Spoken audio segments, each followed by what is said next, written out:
Welcome to Politics Done Right. I am your host, Egberto Willies. This is a progressive program that will take the mystery out of politics. This is the program that will encourage you to make sure government becomes we the people. Whether you are liberal, progressive, conservative, or otherwise, you get to air your point of view. We are an independent media outlet that, unlike mainstream media beholden to corporations, we only owe allegiance to you. Remember, you can also send me a tweet at EGBERTOWILLIES. That is at Egberto Willies. Let us engage. It is Politics Done Right.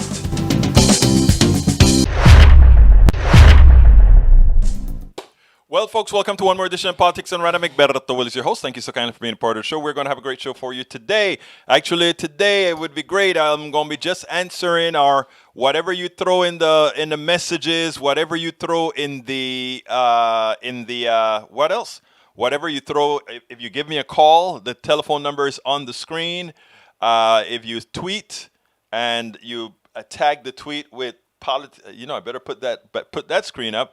If you tag it with Politics Done Right on your tweets, I will go ahead and take care of whatever it is you send out there. But I think I better go ahead and start my Twitter handler here because every now and then you forget to get it started. And let's see if I can get that started. Okay, so folks, give us a call.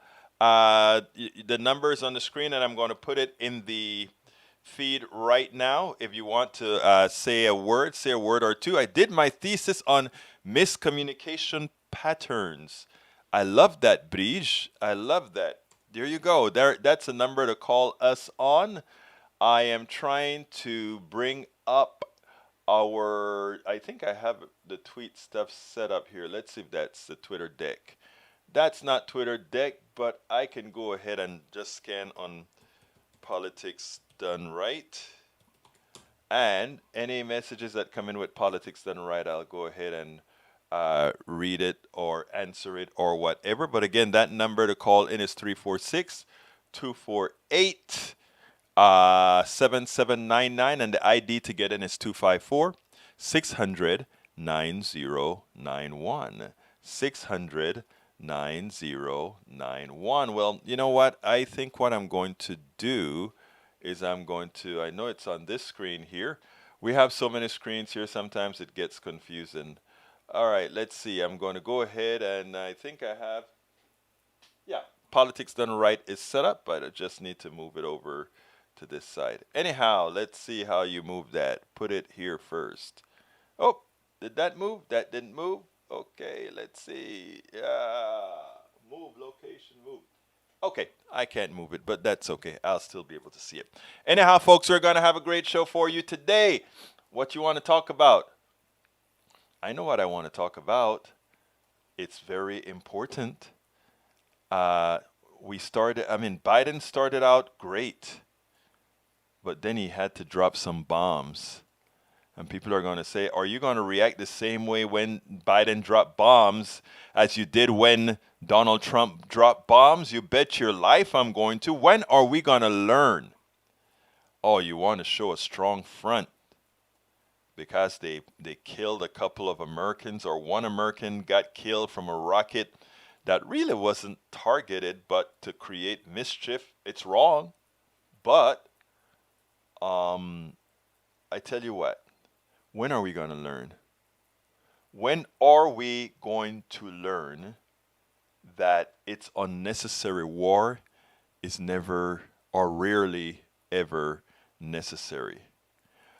According to Michael Rudnan, what he found, Bo of the Fifth Column says this was retaliation against non-state actors for their attack. Iraq, non-state actors meaning a sponsored Black Ops crew that the Iranian government could disavow with plausible deniability. This proportional strike was about the least the Biden administration could do without the Republicans calling him weak, thus sidelining the conversation of months while keeping Iran at the table to continue peace accords and return to the nuclear deal. Normally, under previous presidents, and there's retaliation, the target is a sponsor government with disproportionate damage. Bo of the fifth column, before you support the troops, you have to support the truth. When I give my opinion rather than explaining the dynamics, I say I come down more on the side of there being better ways to send the message. Miss me with the warmongering stuff. I don't think I need to say war is bad, and I don't think anybody really watches this channel to be told war is bad. The harsh reality, you want to leave the Middle East, Iran needs to come out of isolation, which means we have to do the hard part to make up for decades of meddling, while pulling out immediately sounds great. It creates a power vacuum. War is bad because of the human cost in life, right? Yes. Look, let me get this straight, first of all. You're not going to do anything that you want to do to harm the country. But by the same token, you don't just you just don't go willy-nilly and drop bombs. You just don't do that. People can say, well, what should he have done to not be called weak by Republicans? You finally take care of... Look, it's not hard to neutralize Republicans. It's not hard to tell the truth. It's not hard to say war. Look, what do you want? Look at what war has brought us so far. What has it done for the average American citizen thus far?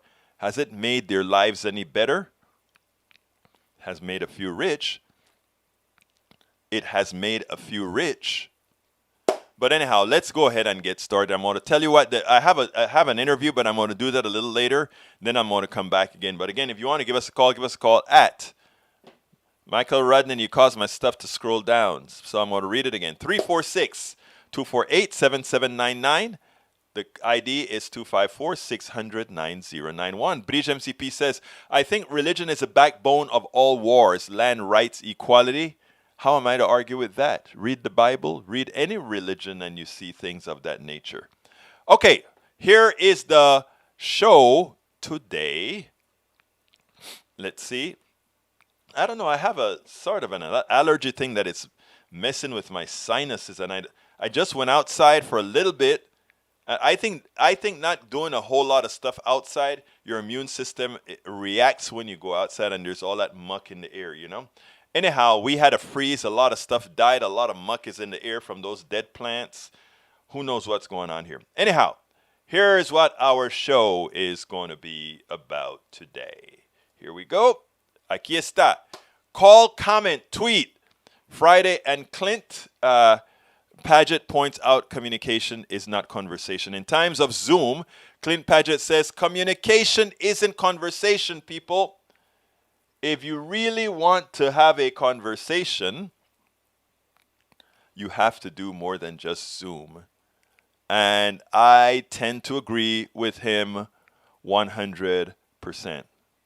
Anyhow, continuing, I want to, before I get into the interview, etc., what I really want to do is talk about something that should be on all of our minds right now. And that is what the parliamentarian in the Senate did. She said, in as much as it created a $50 billion effect on the budget, she said that we cannot use the $15 minimum wage in reconciliation, which means we're going to need 60 votes. If you want, in whatever bill we finally put the $15 minimum wage in, it's going to require us to have 60 votes to pass it, unless we can the filibuster. Democrats, however, they have a plan B. The plan B is to say, if we can't set the minimum wage, there's one thing that we can do. We can prevent companies from getting certain tax breaks if they don't pay $15. So therefore, we're not saying you have to pay $15, but don't come to the government for breaks if you're not paying $15. Since the Senate parliamentarian advised that this is from Daily Kos. Since the Senate parliamentarian advised that a minimum wage increase cannot be a part of the budget reconciliation bill, Democrats are looking for Plan B. And what is Plan B? Senate officials deem, the House is set to spend a long day finish up work on a public lands bill. That's not the one that I wanted to read. Sorry, I didn't have that one queued up. They had to do that because of the parliamentary. Let me back up. Promise and the desperate necessity to raise millions of people above the current poverty level minimum wage of $7.25 an hour. They have to do that because of the parliamentarian rules that came despite several Republican policies with less effect. I wanted to read the exact piece that said how they're going to do it, but I don't have it in front of me right here. But here's the thing. I don't think progressives, Democrats, all of us have really made the appropriate case to show exactly how evil 725 is in 2021. We've had 725 for 11 years or more. And we have to also remember, however, that if we had indexed the minimum wage for inflation, it would be north of $20 an hour. Okay? Now, there are a lot of people say, oh, this is just entry-level work. So therefore, since the people who are doing this work, it's entry-level, by somehow raising this minimum wage, you're going to create a problem with that employer because now he's going to try to, he's going to lay people off because it costs him more. Wealth transfer, income transfer, and wage theft is a very insidious thing. There are a lot of different ways of doing it, right? You can actually have wage theft by simply not paying the wage that somebody made. You can do that, right? In other words, if you're making $100 a week, your boss can simply say, I'm going to hold back $10 and not tell you you're just not getting it. That's wage theft. But there are other ways we can allow our system itself to effect wage theft. And how do we do that? It's amazing. Hey, Bridge, where's my picture? Yeah, send it to me and I'll post it if you have it. That is, how do we have wage theft in a systemic fashion? Here's how systemic wage theft works. Let's say we have an average inflation rate of 3%. And let's say the minimum wage were $10. I'm just doing it because it's easy to calculate. The next year, that minimum wage is supposed to be, if it's 3%, right, it would be a 30% increase. So that would be 1030. Let's say it's 3 years again, 3% the next year. The next year it would be your minimum wage would be $10.67 or 68 cents. The next year would be $11, etc. And people would say, but wait a minute. What is that doing to the employer? Well, if you take a look at what the employer is doing, right?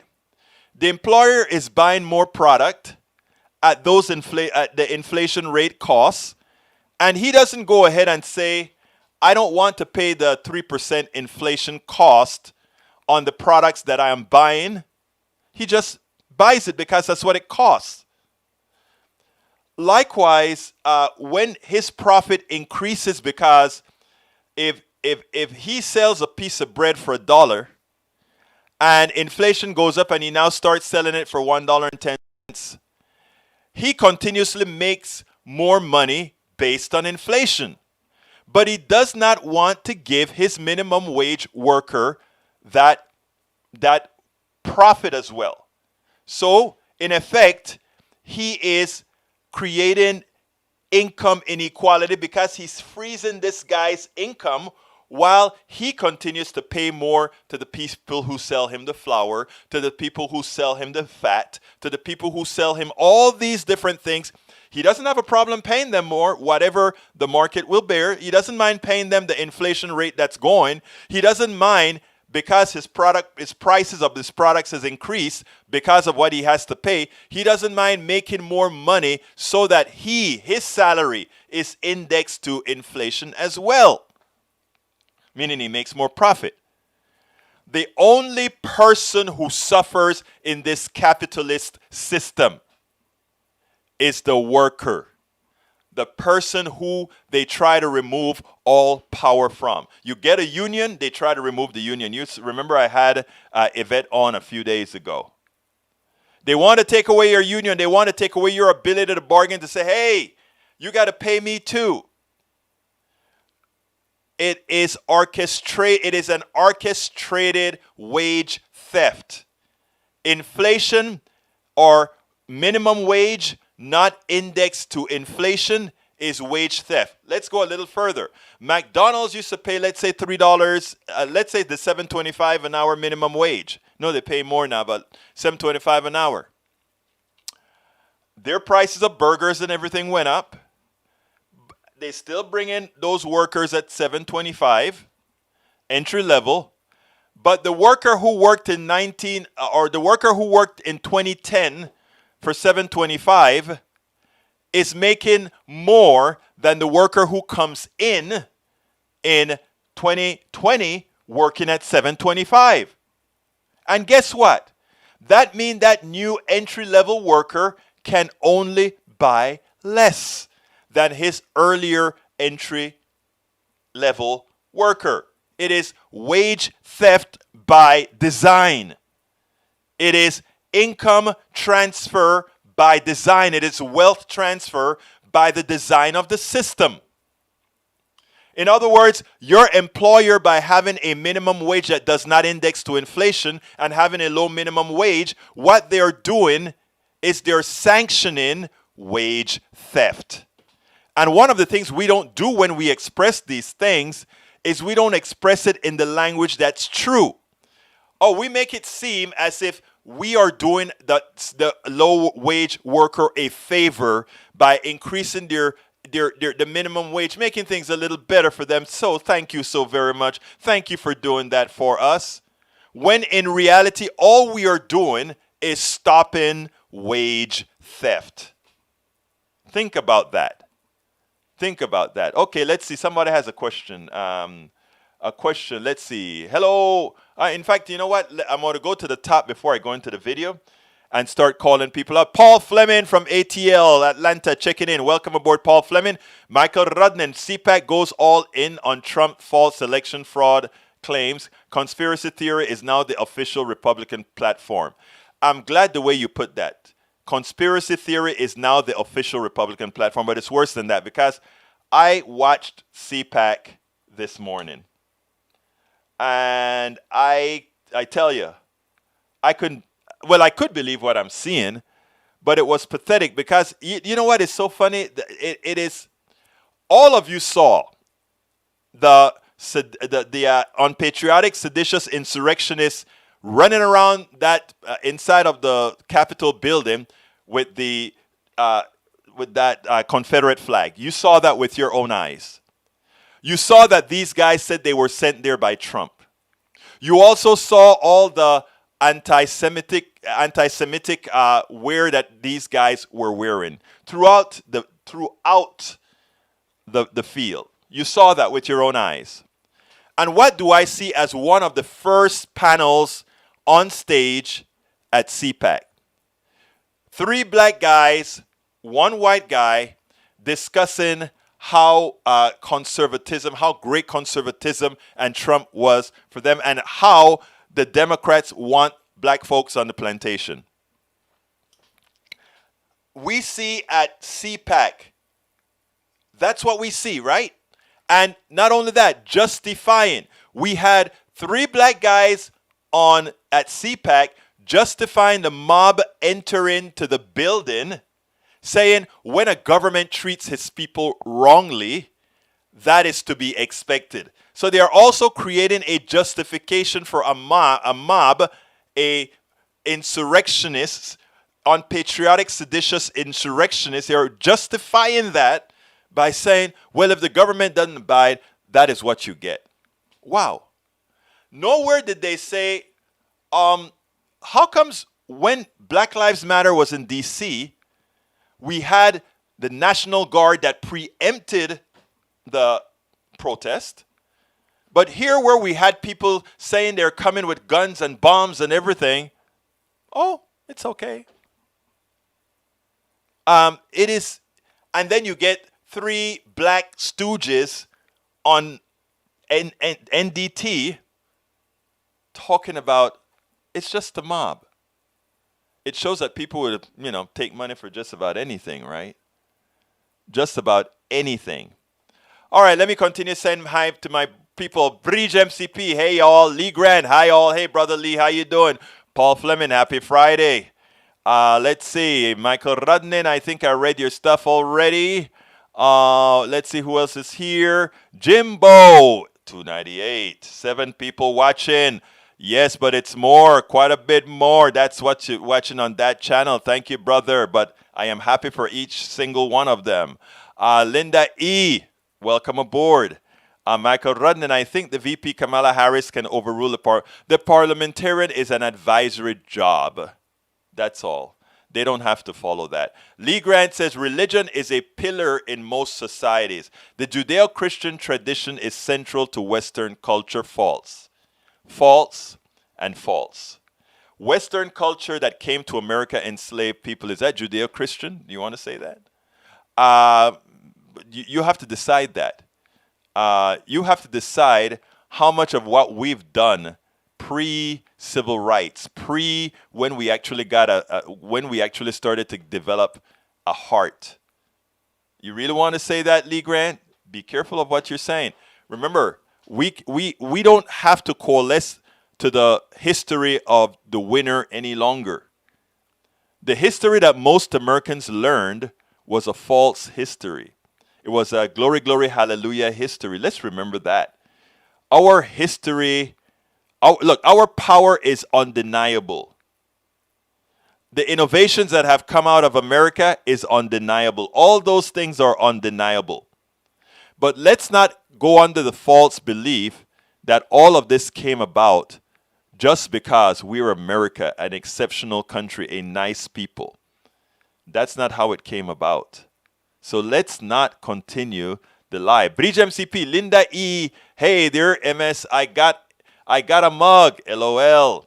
Nanette Bird Smith. I just don't understand why $15 gets Republicans panties in a wad, especially with a graduated increase. I want $15 right away. I'll take the graduated increase, but we want it right away. And the graduated increase is a compromise that hurts a lot of people, but if that's all you can get, I'll talk about what Ilhan Omar has to say in a little bit, because what she had to say was prescient. Daniel Ledose, the old Marxist tactic of going around the law. Why stop? It has been working for years. The only one that went around the law was Brother Trump, remember?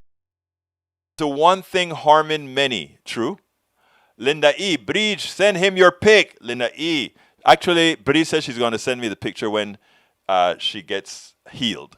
Michael Rudnin, if minimum wage kept up with the productivity since 1968, it would be $24 an hour. That's what I was trying to talk about earlier. Nanette Birdsvet, 2/3 of Florida voters passed a $15 minimum wage this past election. Go figure. Under DeSantis, right? Absolutely. Lee Grant, religion is a source of comfort and purpose to many folks. I know. Hell, my wife is a deacon. I understand religion. I used to be I was a director of my choir back in Panama. I played the piano and I sang with the gospel messengers in Panama when I was a kid. Came to the United States on a trip that several churches wanted these foreigners to sing in. I know that. I left religion when I learned about it. My wife is still in religion. My wife is a devout Christian. My wife is a deacon. But I get it. I am not going to try to get anybody away from religion, but don't try to say that, okay, it's been the great thing. Nanette Birdsmith, I agree. Okay, Michael Ryan, it's a moral value. Anyone who works full time should be nowhere near a poverty line. I accept that. I believe that, and that is how it should be. Linda E. says, or rather, Bridge MCP, Linda E. Not yet, was sick. Oh, you're telling your story. Michael Rudnin, if the minimum wage is put to a ballot initiative, it will pass overwhelmingly. And that's why I don't understand why Democrats just the bat for the minimum wage. I mean, they need to go to the bat for the minimum wage, even if they decide to do it standalone and then go ahead and use it to bust the filibuster. Got a quick question, different topic. When does conservative Senator Manchin and that other senator woman, what is her name? Sealy, I don't remember her name, from Arizona, Sinema, come up from re-election? I can never remember her name. Sinema is her name.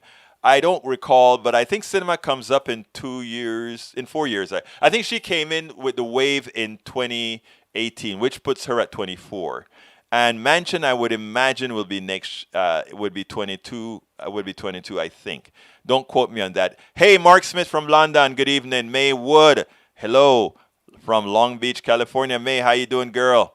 Let's see. Michael Rudden says McDonald's. Sure, let's take that as an example. They found that the higher cost of labor that results from increasing minimum wages gets passed on to consumers in the form of more expensive Big Macs. More specifically, they estimated that a 10% minimum wage increase leads to a 1.4% increase in the price of a Big Mac. So if a Big Mac costs $5, it adds a nickel point four.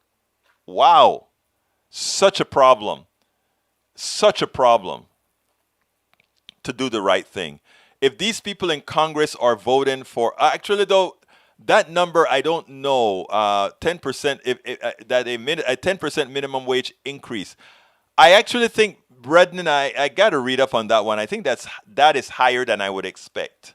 A 10% increase in a because you're telling me if you give 70 cents more to that person, it increases a burger by about a I think it's. We'll talk about that another time. Bridge MCP says, if these people in Congress are voting for their constituents, it should pass. However, they are voting for their lobbyists. That is it on the money. Bridge, that sounds fun. Hope you can, anyhow, let's continue. Nanette Bird Smith, many employers are upping their starting wage. Why don't the Republicans see this? Costco says they will pay $16 an hour. Yes, of course they should be paying more, but Costco is generally a good employer. They treat their employees fairly well. Would you pay an extra quarter for your hamburger to make sure everyone who works at a restaurant get a living wage? You betcha. And if you don't, I think it would be sort of an immoral thing, don't you? Okay. Question, any validity to the estimate that 1.4 million jobs lost due to raising wages? Probably. I believe it would. Look, 1.4 million jobs would directly likely be lost by an increase in minimum wage. Let me give an example. Let's say I have a sandwich shop, and that it's charging $15 an hour just doubled more than doubled, paying $15 an hour. For those who know how employees work, would more than double my labor costs. Because if I'm paying somebody $15 an hour, that means I also have to pay an extra 7.5% on that $15 to FICA. Okay, so understood.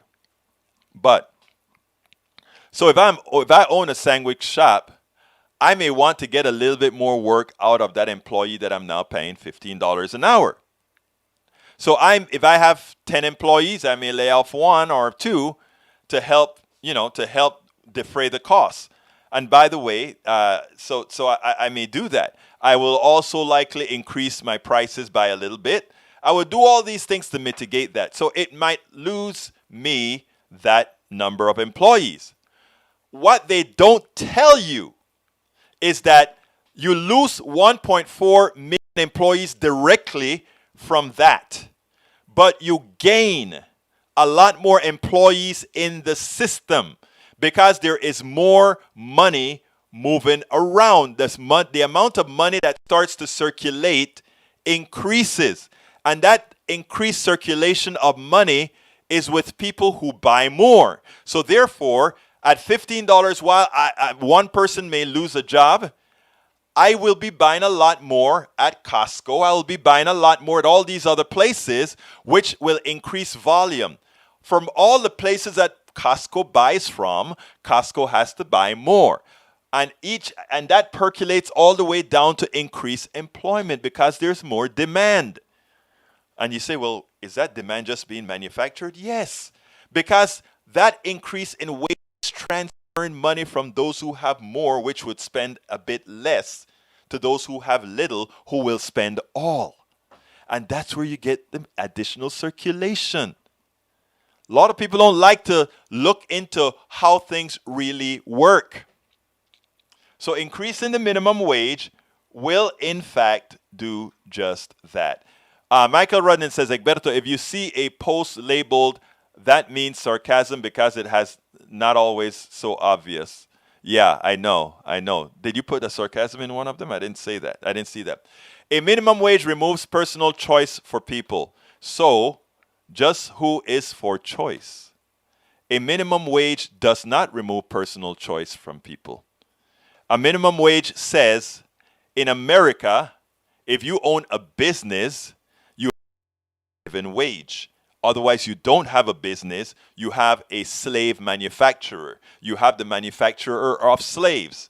Now, you can pay them $20 an hour. You can pay them $25 an hour. You have the choice to do that. So we're not removing choice. We're just preventing you from being a slave master. It's a difference. We are preventing you from being a slave master. We are creating a level playing field in America that says anybody who holds a job can live. We're not creating we're not creating a family of slave masters around here. So we are giving all Americans choice. And what is that choice? If company A wants to just pay $15 and company B sees a reason to pay $17, I go to $17 guy. Please remember that. Daniel Ledo, again, your messaging falls on fallacy. Let's see. Bridge says, Eric Hayes, read that. The number has been, I think that's a private conversation. All right, let's continue here. Let's see what else I got. So black conservatives are stooges, Egberto. Okay, your inner racist is showing. Oh, so now I'm racist because I'm calling black conservatives who are unpatriotic and who support unpatriotic, seditious insurrectionists, and I call them out, and that makes me a racist.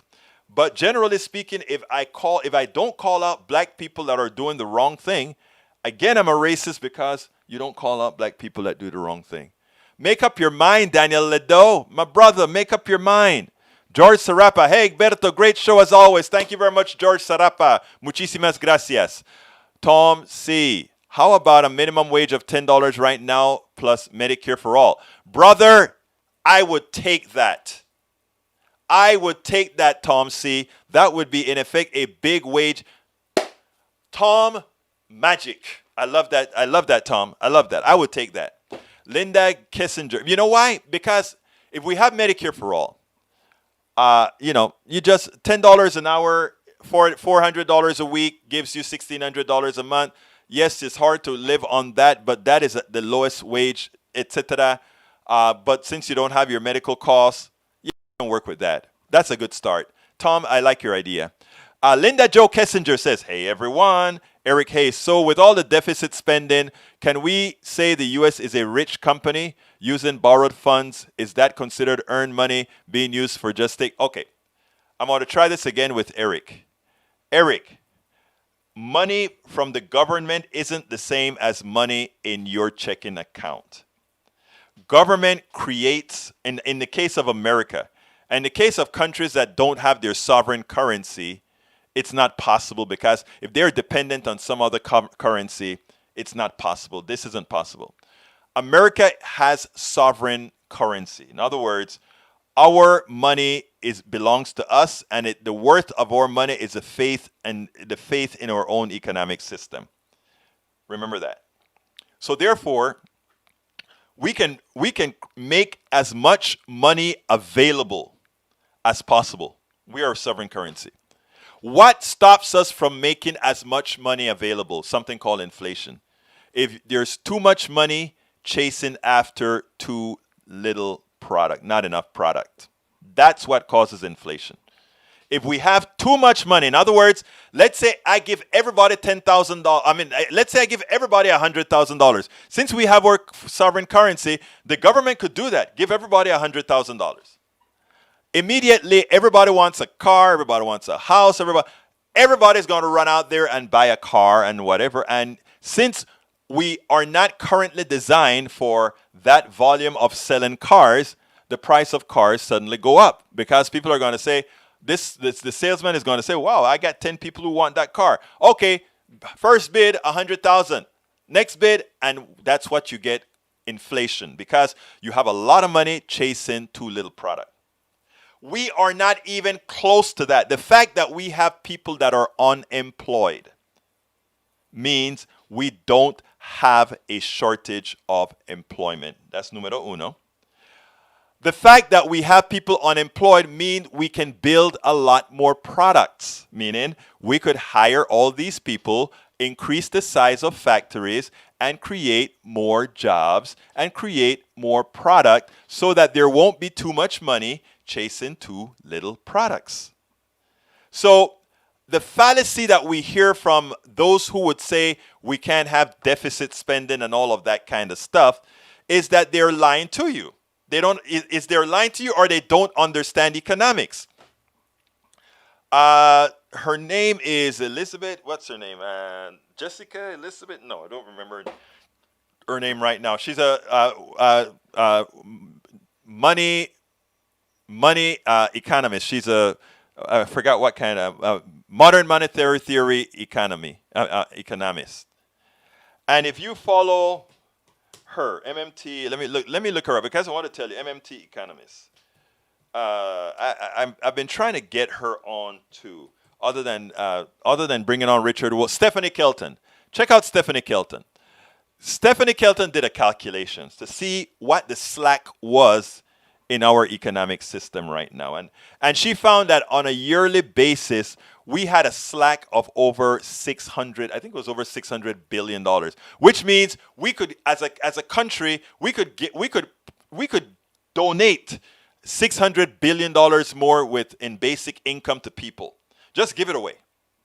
And that would increase economic activity in such a manner that it balances with everybody having without creating inflation. And the calculation was completely based on the slack that we have in the economy, meaning how many people are unemployed, and if those people are unemployed in areas that are doing business, how much can they produce? And when you do all that calculation, you come out with an approximation as far as how much more spending we can actually put into the economy without creating inflation. And it's a lot. It's a lot. We falsely keep people down, to keep wages down, to keep all, because we want to have this bifurcated wealth class gap, because some people just want to live very well, and they can only live very well if some live not so well. The 20th century is awash in hate blood from the atheist murderous nature. Man, the only person that sounds so, Daniel Ledo. Do you realize, and I'm not going to get to the video, I went too long with this, but Daniel Ledo, do you realize the person that talked the most violently here about violent things, people doing violence onto others, is you? None of our people here other than you, none of our conservatives, we have Lee Grant is a conservative, we have, who else is a conservative here? Eric Hayes is a conservative. We have a lot of conservatives in the House. I never hear them talking violently. You're the only one that's always talking violently. Just like those guys who attacked the Capitol. Why? Why? Egberto, more like a quarter, not a nickel, but yeah, pretty much. 5. Yeah, you're right. No. If it's 1.4%, 10% times the 7. Yeah, you're right. You're right about that. You're right about that. Eric Hayes says the sandwich shop will cut costs. It'll cut costs and increase prices. I mean, if they increase their price by 25 cents per sandwich, you're still going to buy that sandwich, Eric Hayes. You're not going to not buy that sandwich because you have a quarter less in your pocket. When you, especially knowing that a lot of people are going to have a decent living now. Okay, let's see. Salim Ali Mustafa, welcome aboard Politics Done Right. Salim Mustafa says, hello, I am from Syria. We lost our home because of war. We live near Turkish border. We need help to get basic needs. Help us, please. Send me a direct message later on. Let's validate who you are, Salim. Okay, Linda E. That Papa John's guy went on TV and blamed the employees of he had to pay them more. Tell him the public. I don't get it. They don't mind making a lot of money for themselves, but they do mind paying to make somebody.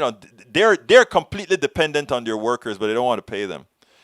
Okay, let's see. Lorenzo Dwayne Reed. That's not how it works. That's not what how works, Lorenzo. You may want to kind of help me out a bit. I want to make sure that you're not talking about me or as far as somebody else. So let me know what it is.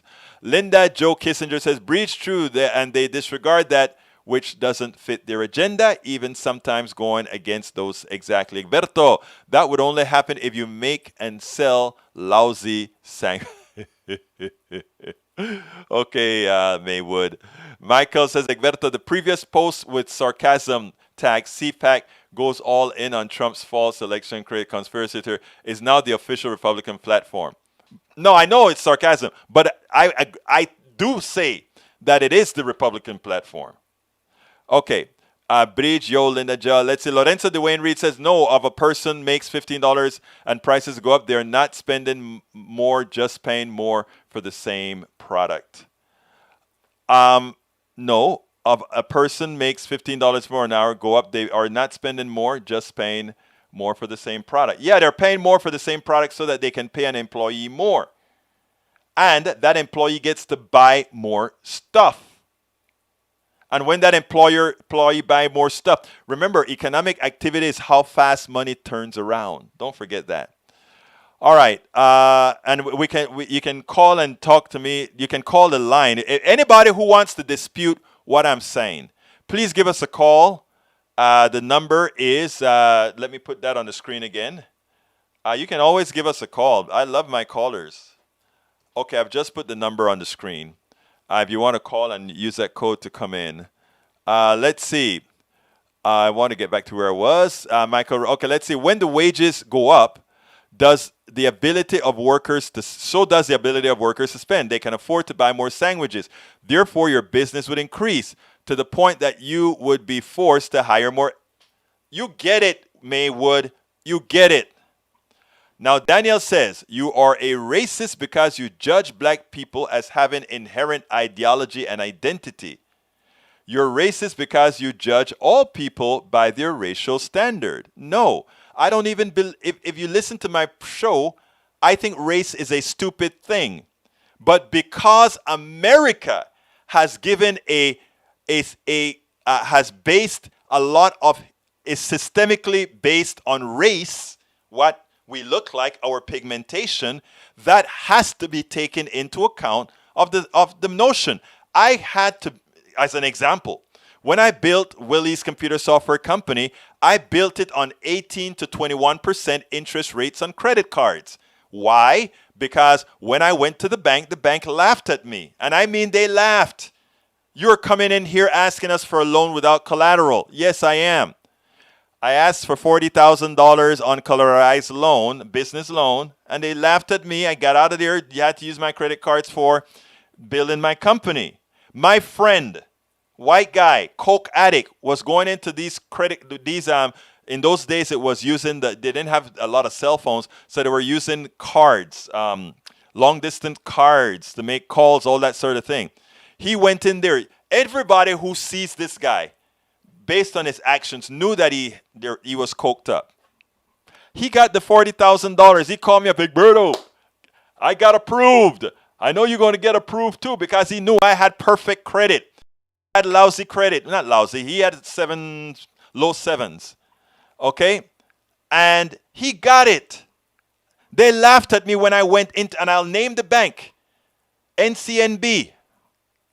They laughed at me. I went in there and the VP, everybody's called a VP out there. VP sat me down and he told me, don't even bother filling out the application. And I didn't, because I understood where it was coming from. But I made it, and this is a quick offset story, just a little offset story. They didn't give me the loan. After a couple years, I think it was, the business really took off. And then I went to the bank this time, and I didn't ask for the loan. I told the bank they were going to give me the loan. And again, she smirked. And then when I gave all the preliminary information, she kind of go ahead and sent the thing to all the information to fill out the application. And then I said, you'll have the application complete with the resume, with all the flow, the money flows and all that kind of stuff by tomorrow. She laughed. I'm not kidding you. I then had it FedEx to her in a cartapacio, 3-ring binder this thick with all the information. And I said to her, I'll be waiting on my loan. She said nothing. By then she realized it was serious.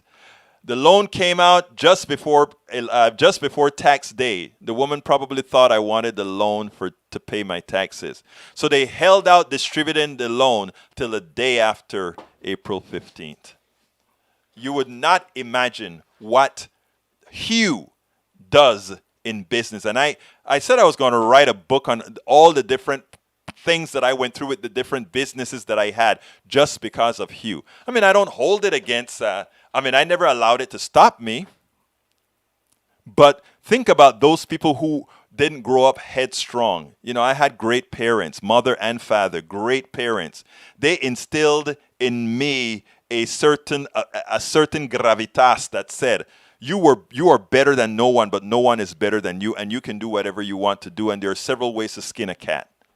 And I've always kept that in the back of my head, and that's exactly how I function. But a lot of what I went through had to do solely because of my Hugh. So I want you guys to realize something that is important. When you call me a racist, you are looking in a mirror, my brother. You are looking in a mirror. Because if you can't understand what somebody like moi had to go through, you really have an issue. You're really wearing colored glasses, but those colored glasses generally means it says more about who you are than what is. Eric Hayes, money is money and debt is debt. That is not true at all. That is not true at all. Again, will you consider learning the difference between sovereign currency of the government and the dollars you spend every day? It's a very big difference. And anytime you have a right-wing radio station, TV station, or whatever that tells you that, they're lying to you and they're making you less intelligent than you should be. That's what it is. Eric Hayes, again, open the economy and let people work and get sick with no Medicare for all. Wow. Lee Grant, the terms seditionists and insurrectionists are thrown around liberally. I think some would change me with such a label, would charge me with such a, no, you're no insurrectionist or seditionist, buddy. Stephanie Kelton, thank you for telling me that. I'm just scrolling to that. Let's see. Daniel Ledo says what he is talking about now is real world terms, is buying votes. Huh? Wow. Amazing. Okay, Daniel Ledo is probably talking about Hitler, Stalin, Mao, as if atheists want. Thank you, AVQ. Let's see who else wants to make a comment. Paul Fleming says, when you're talking fast food or quick service businesses, they're based on part-time workers, have very few full-time workers. True? All right, Maywood says, replying to Eric Hayes, define too much stimulus. If you're talking about unrestrained government spending on inappropriate items, war, the military. Oh, thank you for bringing that up. We just dropped a few bombs in Iraq or in Syria. Do you know how much each one of those bombs costs? And that was just to give a message, right? It didn't accomplish anything. It's to show that, hey, we can drop a bomb. We can send an F-16 out there with two 500-pound bombs on it. We spent a lot of gas to put it out there. We spent a lot of money to replenish that bomb. But we can't give somebody basic income. We can't give priorities. Work part-time 40 years ago with health insurance. Now you need 3 part-time jobs and they won't hire you and you still don't get health insurance. It's amazing. Egberto, if you raise wages and employees spend more, is this the same as getting refunds of thousands in taxes? Spending is spending? No, it's not. Let me give you why. And this is why I love doing this here, because when you raise questions like that, it provides us away from giving you answers. There are various studies that's been done. Which one gives you the biggest bang for your buck? Which means what creates circulation in your economy? If you give a tax cut or if you give money into the economy, meaning you give them a stipend, if you give them what actually turns around? if you look at the literature, because the people who will get tax cuts are the people who command more salary, more earnings, they generally don't put that money back into the economy. So I get a tax cut, or somebody get a tax cut, they throw that tax cut into the bank. That creates no additional spending in the economy. However, if you give that tax cut to a low wage worker, or rather, if you give that money to a low wage worker in the form of a pay increase, in the form of basic income, they are going to throw that into the economy right now because most poor people go without. You go ahead and you watch, and this is why it's so important for you to be around people of all types. You go around a poor person, and at the end of the month, that poor person is going through their bills. And they're going through, I can pay this, I can pay that, I can buy this for my daughter, I can buy this for my son, but I can't do this today. Now, if they have more money, they'll immediately say, oh, I can do this today. I can do this now. That's spending into the economy. And when they do this today, they create more demand. And as they create more demand, that creates an extra job for somebody else. This is not rocket science. This has been proven in truth, and this has been proven in theory. So it's been proven in real life, real world, and as well in theory. But again, when you have a party that isn't theory based, and when you have a portion of a party that isn't willing to fight because they don't want to be called socialists or whatever, this is what you get. We have to fight for minimum wage. Wow, I keep getting messages, but I guess that's what I said the show is going to be about. Talk to whatever you guys have to say. NCNB isn't the Bank of America. It is the Bank of America now. NCNB, look, Bank of America went through a whole lot of transition. It was first called, I started with this bank when it was called University Savings. And then from University Savings, it was called NCNB. And then from NCNB, it was called Nations Bank. And then from Nations Bank, it was called Bank of America. So these banks go through all kind of magical things. Let's see. And by the way, I know the scenario because I've been banking with these same guys for a very long time. And there's a reason that I did that. And let me tell folks this, right? When it comes to reasons why people deny you credit or not give you what's your due, the reason why they do that is so they can say, well, he wasn't with us for a long time. I always make sure to keep permanence, even if I'm not using them to the fullest and going to use somebody else. I make sure to keep permanence, to remove that as an excuse. Well, we're not going to give you that particular loan because we don't have a relationship with you. Well, you have more than a 20, 30-year relationship with me, brothers and sisters. So, you have to beat the system by playing the system the way they expect it, not the way they expect you not to play it, so that you know when your hue is actually the limiting factor. Egberto, LOL, have become the perfect Mark 6 stooge. Okay, if you feel that way, but you're here.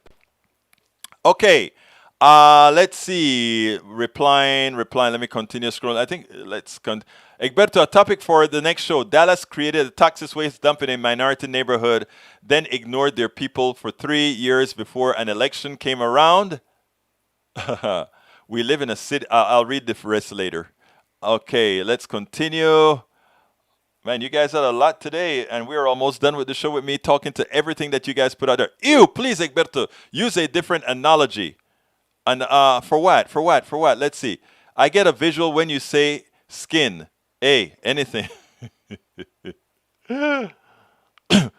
Sovereign currency. Okay, what analogy are you talking about, Linda E? Tell me real quick, because I'm not sure that I know what you're talking about. So tell me real quick what you mean, Sister E. All right, Sister Linda E. All right, Nanette Bird says, because they're using, okay, that is a conversation. Maywood says, since the $15 wage increase is up for discussion, I have a series of podcasts on the subject. Let it fly. Lee, Biden bombs, own it. Yes, he did, and I owned it at the beginning of the program, Lee. Come on now. Bridge MCP, a George Carlin said, I love George Carlin. My wife used to buy me all George Carlin books. I love George Carlin. He's a comedian, but he knows so much and he quite a bit. Eric Hayes, most sane people go without and take care of their business, but if you model credit spending, it's okay. Well, see more people in debt. Can't you get that people are poor not because they're not providing the services due more money?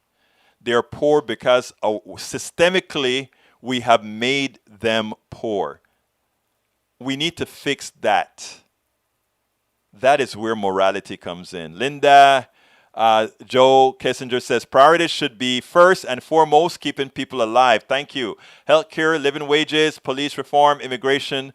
When people don't have to worry about staying alive, then deal with the other stuff. Power to you, girl. Maywood replying to Eric Hayes. Okay. All right. We're almost at the end of the show. Can you believe that? You guys had a lot of stuff, but that's what I asked for. I guess I'll play the other tape on Monday.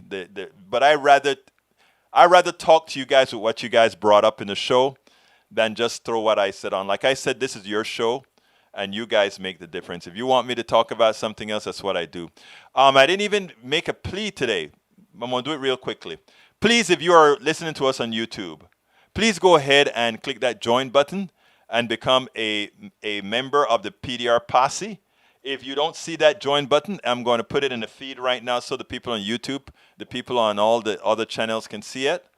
It is politicsdoneright.com/YouTube. That's politicsdoneright.com/YouTube. Likewise, you can go ahead and support us via Patreon. That is politicsdoneright.com/Patreon. Politicsdoneright.com/Patreon. Patreon is spelled Patreon. Patreon. Let's see. Paul Fleming says, you've knocked out of the park again, my brother. Have a great week. Hey, brother, coming from you, Paul, that means a lot. Coming from all of you, the kudos are touching. And I really mean that from the depths of my heart.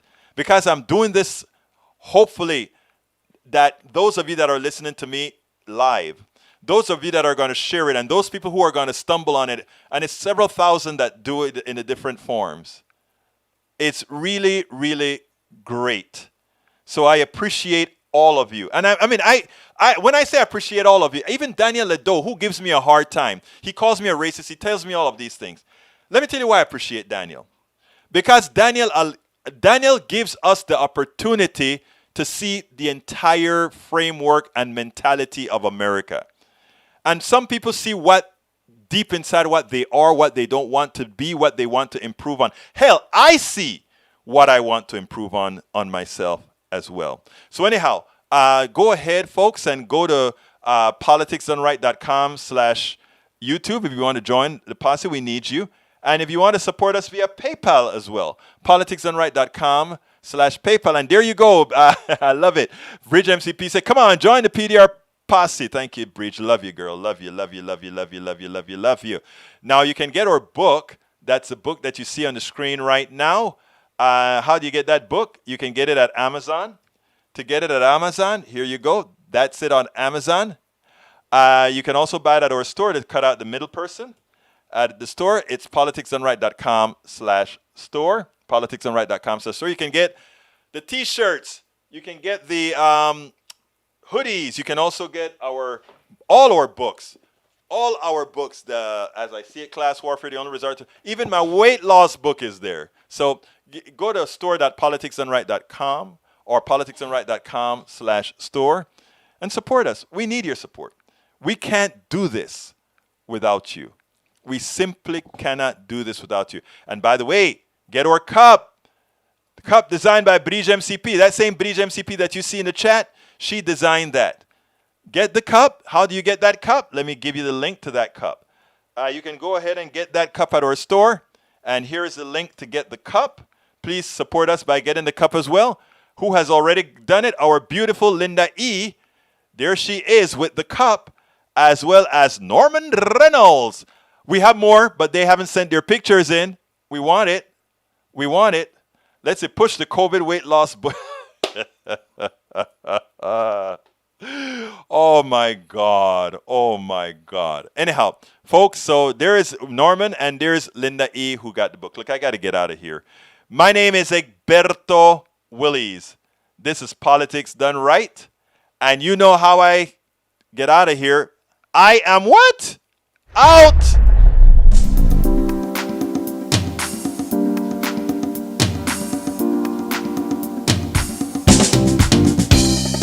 Welcome to Politics Done Right. I am your host, Egberto Willies. This is a progressive program that will take the mystery out of politics. This is the program that will encourage you to make sure government becomes we the people. Whether you are liberal, progressive, conservative, or otherwise, you get to air your point of view. We are an independent media outlet that, unlike mainstream media beholden to corporations, we only owe allegiance to you. Remember, you can also send me a tweet at EGBERTOWILLIES. That is at Egberto Willies. Let us engage. It is Politics Done Right.